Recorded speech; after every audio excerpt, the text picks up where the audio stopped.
seguindo a vocação internacionalista do MPLA Partido do Trabalho. O nosso Estado não abdicará das suas responsabilidades perante os povos que conduzem lutas justas de libertação nacional. Prestará apoio moral e material aos povos que lutam contra o colonialismo, o racismo e o sionismo e o apartheid. Glória imortal ao guia da Revolução Angolana, fundador da nação e do MPLA Partido do Trabalho. A luta continua e a vitória é certa. Hoje na luta, no dia 21 de setembro de 1979, tomava posse como presidente da República de Angola José Eduardo dos Santos, engenheiro petroquímico de formação e militante político anticolonialista que ficaria à frente do governo da Angola pelos próximos 38 anos. Zé Du, como também era conhecido no seu país, nasceu em Luanda, capital da Angola, e iniciou a sua atividade política integrando grupos clandestinos que se constituíram nos bairros suburbanos da cidade. Em novembro de 61, então com 19 anos de idade, saiu da Angola, ainda sob o jugo colonial e fascista português, e passou a coordenar no Congo a JMPLA, a Organização da Juventude do MPLA. O MPLA é um movimento popular de libertação de Angola, surgiu de uma fusão de movimentos anticolonialistas de esquerda e de orientação comunista angolanos. Foi o partido responsável pela independência do país, pondo fim ao colonialismo português, sendo proclamado em novembro de 75 por outra importante liderança do MPLA e da história da Angola, que você também pode conferir aqui no Hoje na Luta, no episódio sobre o grande Agostinho Neto. Falando um pouco de colonialismo, nos vem logo a lembrança dos tempos da escola, nas aulas de história que falavam das grandes navegações e da colonização dos países da América Latina por portugueses e espanhóis. Mas essa foi apenas a primeira onda. Houve ainda uma segunda onda que levou o colonialismo à Ásia e uma terceira à África, que subjugou, escravizou, explorou e roubou povos e nações inteiras. Muitos autores explicam a relação do colonialismo com o capitalismo. A última onda do colonialismo europeu solidificou todos os empreendimentos capitalistas, a ascensão de novos mercados e matérias-primas. A história do colonialismo está enraizada na história e no desenvolvimento do liberalismo. Uma história de muito horror e muito sangue, e que, se revisada, é capaz de fazer qualquer liberal convicto, como disse o Caetano, cá menos liberaloide.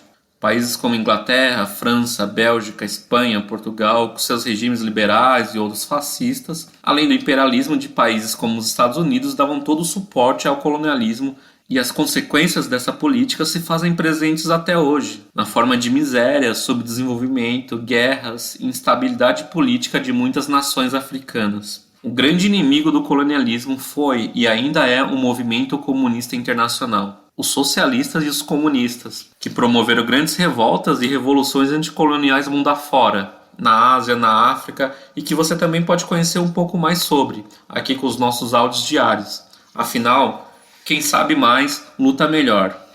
Voltando à história do nosso personagem, em 1969, José Eduardo dos Santos formou-se em engenharia de petróleos no Instituto de Petróleo e Gás de Baku, da antiga União Soviética, e lá também se especializou em telecomunicações. Após a proclamação da independência nacional, foi nomeado ministro das Relações Exteriores no primeiro governo da República Popular da Angola. Em 20 de setembro de 79, foi eleito presidente do MPLA, e no dia seguinte assumiu o cargo de presidente da República Popular de Angola. Datam da primeira metade dos anos 80 suas primeiras tentativas de criação de condições para o lançamento de profundas reformas econômicas e políticas em Angola, com apoio de quadros pragmáticos saídos majoritariamente das faculdades de engenharia, de direito e de economia da Universidade Agostinho Neto. Um dado relevante do início do seu mandato é o fato do camarada José Eduardo dos Santos nunca ter ratificado qualquer das sentenças de mortes proferidas pelos tribunais, quando essa pena ainda estava em vigor na Angola, e ele também contribuiu decididamente para a abolição desse tipo de pena.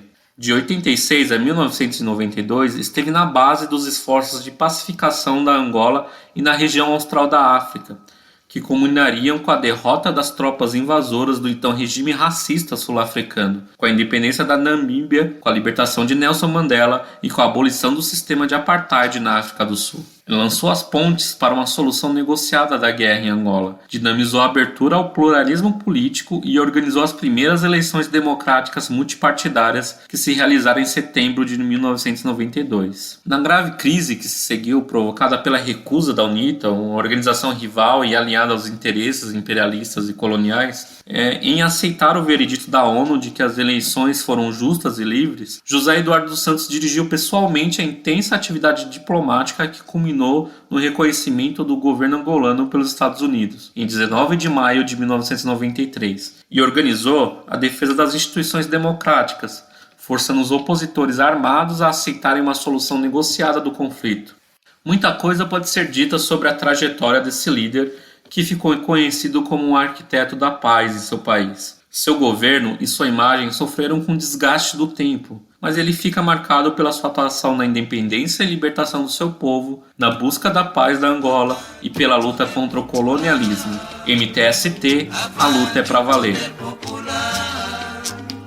Avante o poder popular, avante, abaixo todas as manobras do